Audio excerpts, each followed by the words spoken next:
Alhamdulillahi rabbil alamin arrahmanir rahim maliki yawmiddin. Lẹ́yìn ọpẹ́ tí mo dú fún Ọlọ́run, mo dúpẹ́ fún gbogbo ẹ̀yin fans mi nílé lóko tẹ́ ń pè mí lórí ọ̀rọ̀ post tẹ́rí tí àwọn ìjọ Saraki àwọn Saraki tí wọ́n post lórí bọ́ọ̀lù tí wọ́n ṣe fún mi ní family house ní 2017 torí àwọn ọ̀rọ̀ tí mo sọ nípa wọn lẹ́nu ọjọ́ mẹ́ta tí mo ya káàdì PDP ló fà tí wọ́n fi lọ. Òun ṣorí ibú béèyàn bá wà níbì kan téèyàn sì lóhun òun ò sì sínú ẹgbẹ́ yẹn mọ́. Èmi mo mọ tí mo rí tí mo fi lọ PDP, èmi mo tí mo rí tí mo fi ya káàdì PDP bẹ́ẹ̀ ṣe PDP mọ́. Àwọn wá lọ póòsì bọ́ọ̀wò tán wá gbẹ́ níbi tí mo ti ṣàdúrà fún Saraki. Èmi ò ṣẹ̀ṣẹ̀ ṣàdúrà fún Saraki o. Ní 2017 ní bọ́ọ̀wò tán gbẹ́, láti 2016 òun ni wọ́n ti wá bá mi. Wọ́n pè mí fúnra wọn ni, èyí sòkú ìyá mi lọ́wọ́ ni wọ́n pè mí wípé kí n wá sí government house. Mo sì lọ sí government house, àwọn èèyàn ní mọ́ lọ́mú ní ẹ̀jẹ̀ ń lọ, ọmọ Ìlọrin ni mí gẹ́gẹ́ bí gbódì sọ̀nà Ìlọrin, kí ló fẹ́ ṣẹlẹ̀. Mo sì dánwò wọn ni táwọn pè mí fún ni pé wọ́n lẹ́kùn mọ́gà ní yídì, wọ́n lẹ bí ọmọ ta mọ́ lọ́dọọdún àtọdún léyà àtọdún ìtúnu àwẹ̀ ni wọ́n lẹ́kùn mọ́. Kí ni a fẹ́ ṣe sí tó fi jẹ́ pé tó bá bá wa ṣe orin tó fi bá Ìlọrin sọ̀rọ̀ pẹ̀lú bọ́n ṣe fẹ́ràn rẹ̀ àti Kwara kí wọ́n stop láti máa ṣe nǹkan bá mi kò lé rárá. Wọ́n ní èlò ló gbà. Mo ní tọ́ba ìpín lórí èlò nígbà mo meye tí mo gbà nígbà tí mo kọrin fún Simon mi ìṣòlẹ́sẹ̀lú ń jọ́nà lọ́hùn artist ni mi, mo sì gbowó mi, mo ṣiṣẹ́ mi lẹ́yìn ìgbà tí òwọlé tó compensate mi alhamdulillah torí mo ṣẹ́ tí mo sì.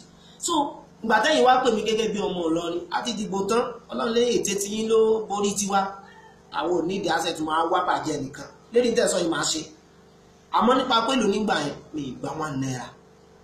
Kí ló fà á tí ìsinmi ní gbowó ni pé gbogbo àwọn ọmọ àdúgbò mi pàkátà tí mo ti wá ara ni wọ́n mọ́ ń sọ́fà, àwọn èèyàn kàwé mu òríṣẹ́. Ẹ ṣàánú mi, ẹ bá ń wáṣẹ́ fún wọn kí èmi náà tiẹ̀ mọ ní ìwájú wọn. Wọ́n sì promise mi, wọ́n ṣàdéhùn. Pẹ̀lú tó sọ pé òní gbowó ya in fact ọjà àwọn lójú, mo ní àánú Ọlọ́run ni. After gbà yẹn a wá sọ̀rọ̀ pé tí ìbá gbowó èlé fowó ara mi lọ sí jákẹ́ẹ̀tì fún yín àbí CD, ẹ mówó jákẹ́ẹ̀tì wá, iye tẹ́ bá fẹ́ ṣe copies tẹ́ bá fẹ́ ṣe kí n bá yín ṣe, àmọ́ owó artist mo yọ̀ǹda. Wọ́n dẹ̀ ní kí n ṣe 10,000 copies. 10,000 copies yẹn làwa ṣe.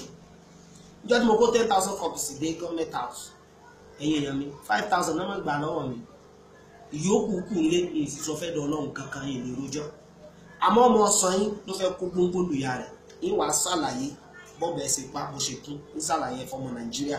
Ẹ̀yin tẹ́ ẹ fẹ́ràn mi, olólùfẹ́ mi, gbogbo ẹ̀yin ọmọ Nàìjíríà, especially ẹ̀mọ Kwara, èmi ò gbowó lọ́wọ́ àwọn Bukola ṣe rẹ́kọ́ọ̀dù o. Ibi tí mo wà pè mí ní PDP bí mo ṣe játìsì wọn bẹ̀.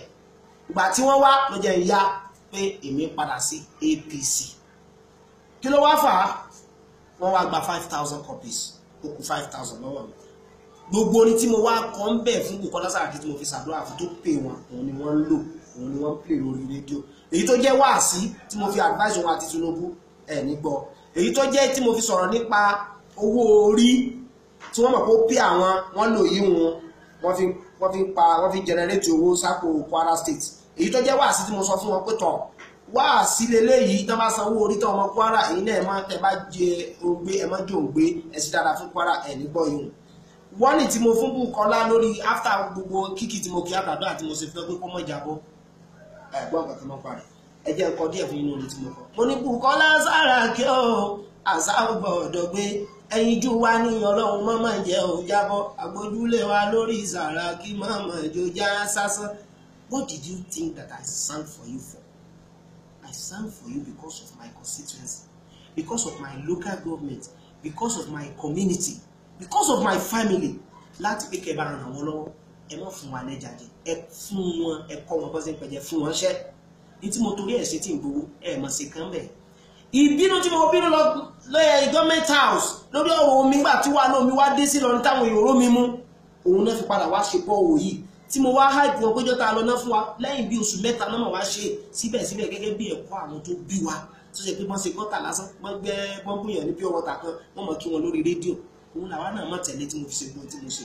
Òun lẹ́yìn tó fẹ́ lò against wa kò wá le rárá. Ẹni tó bá parọ́ mí èmi àtẹ̀yìn lanatullahi alal kasibin, ìbínú Ọlọ́run kó máa bó ní òpàrọ̀ nínú àwa méjèèjì. After gbogbo wàhálà yìí tá a ṣe ní ìsọfẹ́dọ̀ Ọlọ́run kankan, àwọn Kwara Revenue àwọn wá ra 1000 copies, Solid Worth Gold òun ra 1000 copies, ó kù 3000 copies kó lè hàn sí gbogbo ayé. Bá mi tú kíní yẹn fi gbogbo ayé rí, bá mi tú kalẹ̀. Dá padà sọ́dọ̀ mi. Kí ìmọ̀ ojú eléyìí fẹ́ dán Ọlọ́run kan lẹ́yìn wípé ńgbà tí àwọn community mi, àwọn àdúgbò mi tí wọ́n wá bá mi pé Labaeka ṣe bó náà gbowó lọ́wọ́ àwọn people yìí, ó yẹ kán lè ṣe tó ọfẹ́ fún ọ. Lẹ́yìn ìgbà wọn lèmi náà wò pé àfi káwa náà dolóṣèlú, àfi káwa náà gbé gbàgbọ́ tá a sì mọ̀ pé pẹ̀lú ògbó náà àwọ̀lé àdìfìtì òun ló kọ́ sí eléyìí tẹ́lẹ̀ tí mò ń ṣe yìí. Òun náà wá ṣẹ̀ṣẹ̀ lọ gbé àwọn tí ó yẹ kán gbé jáde. Ṣé ẹni dédé tẹ́gbọ́n lè mímọ́ nìyẹn tó bá tún dijọ́ mẹ́jọ ní next week ẹ gbọ́ wíníwíní lẹ́nu mi. Gbogbo àwọn tí wọ́n ń bẹ pẹ̀lú Saraki lé ní ó ní tán kọ́ wá fún mi tán ní fi bú Saraki jọ́nà lọ́wọ́ tèmi ò débẹ̀ tí mo ní láíláí mi ní ṣerú èmi ò ní báyàn jẹ́ before kí n tó kọrin. Tí n bá kọrin mi ìmọ̀ kọrin mi lọ ó sì máa gbádùn ẹ̀ láìsí pé mo ṣàbùkù ẹnìkan. Àmọ́ pẹ̀lú ògùn Ọlọ́run ẹ̀yin àtàwa Ọlọ́run ò ní fi kú pa wá. Àwa ti wà ní APC náà, and I want to use this opportunity to tell Mr. President Muhammadu Buhari that we Kwarans, we are going to cast our vote for you, and inshallah you will reach that post. 2019 comes, you will be our president again. APC change. APC change. APC change. Inshallah.